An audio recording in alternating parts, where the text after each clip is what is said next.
The year is 1972. The remnants of Hurricane Agnes wreak havoc on the Penn Central. Stay tuned.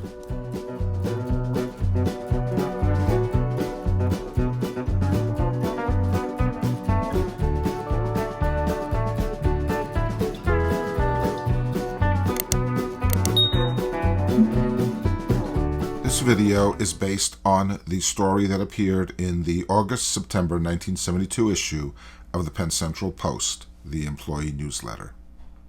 On June 19, 1972, Hurricane Agnes makes landfall near Panama City, Florida.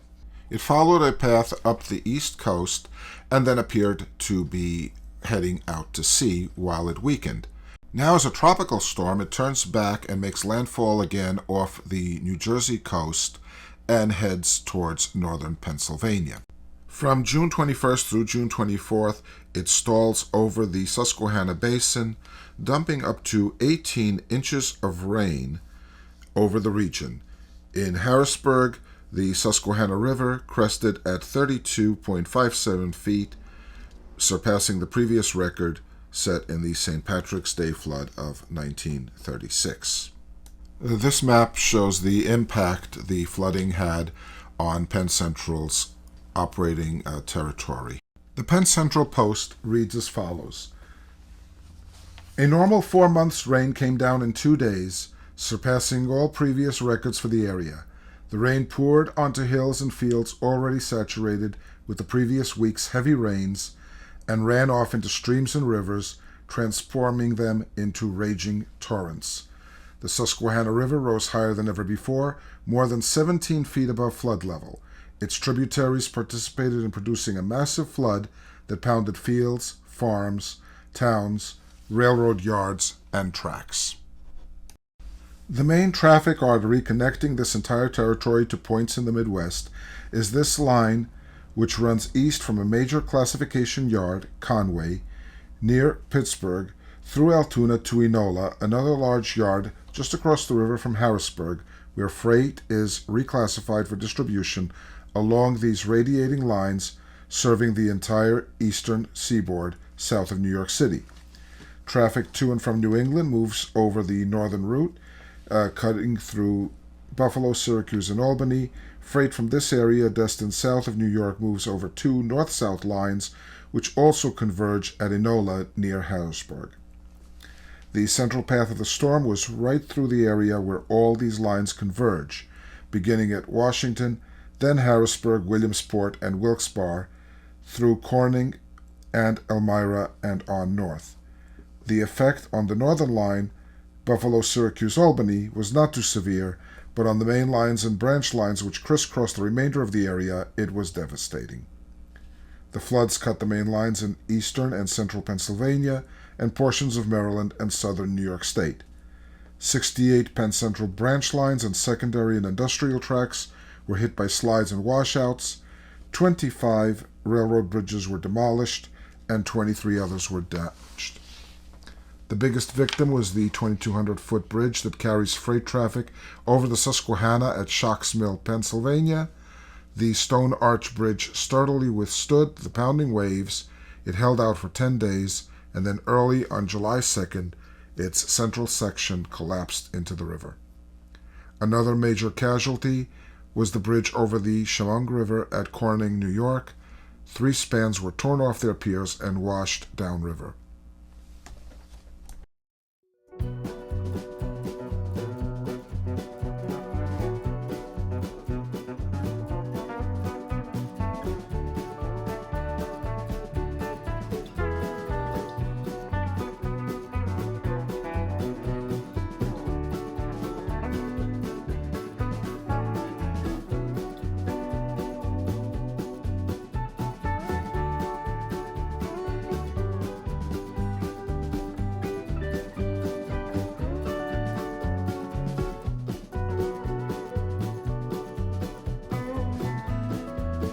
The Penn Central Post continues. It was a shocking thing to railroaders to see freight cars standing in the flood like sea creatures, with water lapping onto journal boxes, into boxcar doors, in some cases all the way up to boxcar roofs. Several yards became inland seas with destructive effects on cars and locomotives. Some cars were marooned on branches and spur lines, impossible to pull to safety because of washed-out track or wrecked bridges. At Shanks Ferry, Pennsylvania, a landslide sent coal cars tumbling off the tracks. Near South Danville, Pennsylvania, a bridge gave way under a train, and a 4-unit locomotive and several freight cars went crashing down a 30-foot embankment into a stream bed. At Fair, Pennsylvania, 3 locomotives were derailed, plunging into water and mud. When the floodwaters receded, Penn Central maintenance of equipment men faced a dismal and costly task of repair and cleanup. 22 locomotives needed heavy repairs up to complete overhaul. About 1,400 other locomotives, a third of Penn Central's entire fleet, had to be individually gone over for water damage. Whatever water was found in the lubricating oil in journal boxes, suspension bearings, or traction motors, the oil had to be drained, the parts cleaned and dried, and new oil put in. Damaged parts had to be replaced. Thick, clinging mud had to be cleaned out of motors, generators, even locomotive control cabinets. A total of 2,291 freight cars were affected by the flood. Few bridges on the Penn Central were busier than the one that crossed the Susquehanna River at Shocks Mills, Pennsylvania. Railroaders called it Shocks Bridge. It's 2,200 feet long and consists of 28 stone arches. Rolling westward across it is a parade of freight trains from North Jersey, Philadelphia, Baltimore, Washington, and the South. The trains funnel into Enola Yard across the river from Harrisburg and are classified for further movement to the west. Coming in the other direction, freight from the west moves out to Enola Yard and crosses Shocks Bridge for destinations in North Jersey, Philadelphia, Baltimore, Washington, and the South. Starting on June 22nd, the Susquehanna River pounded the stone piers. The bridge, which had been built in 1904, had successfully weathered previous storms.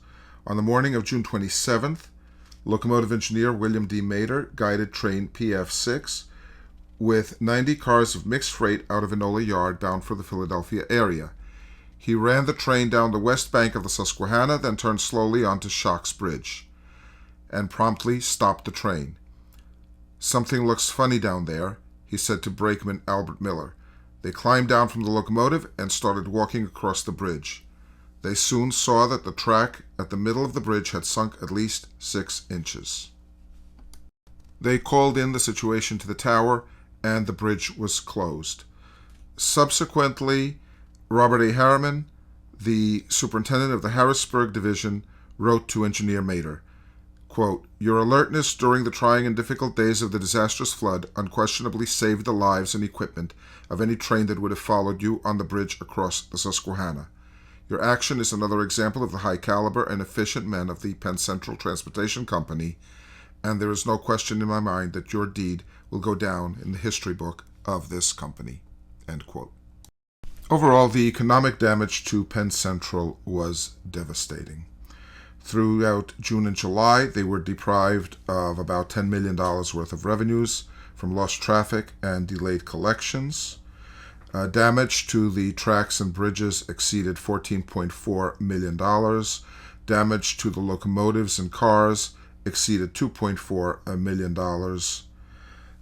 Additional transportation expenses due to delay and detouring of traffic and other disruptions cost $2.9 million. Thus, Penn Central faced added expenses of almost $19.7 million, with revenues depleted by $10 million. The loss of revenue, combined with the additional expense, effectively cost the company $30 million, something that this already bankrupt company could no longer afford. At this point, it was no longer possible for Penn Central to emerge from bankruptcy on its own. 4 years later, in 1976, it would be taken over by Conrail. Conrail would eventually succeed where Penn Central had failed, mainly thanks to the Staggers Act and railroad deregulation. but that is the story for future videos. Thank you for watching, and please subscribe to this channel.